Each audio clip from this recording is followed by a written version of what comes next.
am going with the Iowa Hawkeyes. They are a team that's been struggling on offense for years now. One of the worst offenses in college football.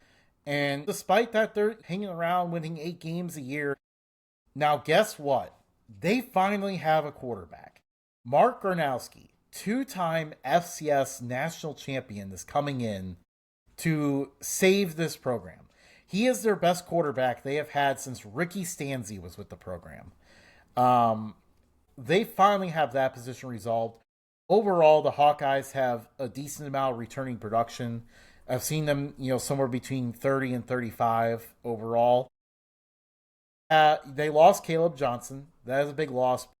I think Kamari Moulton, a lot of promising signs from the spring so far. He's ready to step in, lead the way, and become another one of the great running backs in the lineage of Iowa running backs.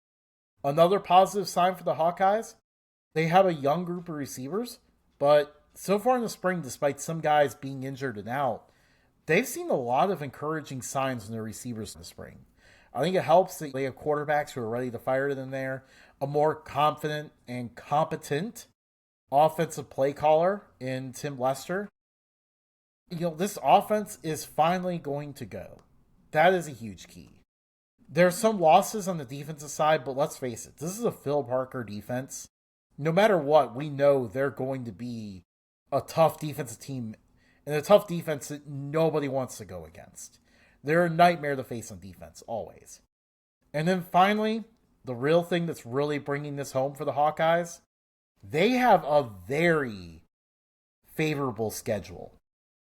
Their toughest games, the toughest teams they play, Penn State, Oregon, and Indiana they have Iowa State as well. Those are probably the 4 toughest games they have. 3 of the 4 are at home in Kinnick, where Iowa is already very difficult to play. Iowa State, yes, Iowa State is the only team to beat Iowa in Kinnick last year. But guess what? Iowa's been really good at winning at Iowa State lately. So that's a huge key as well. I think they're going to be able to take that game. I think they can beat Indiana. These other road games do not worry me. At Wisconsin, at USC, at Nebraska, I think Iowa sweeps all of those. The Iowa Hawkeyes, they could even, if they get upset in one of those games, maybe they pull an upset to make up for it against Penn State or Oregon even. Either way, I'm making my declaration now. The Iowa Hawkeyes go 10-2 and crash the college football playoff.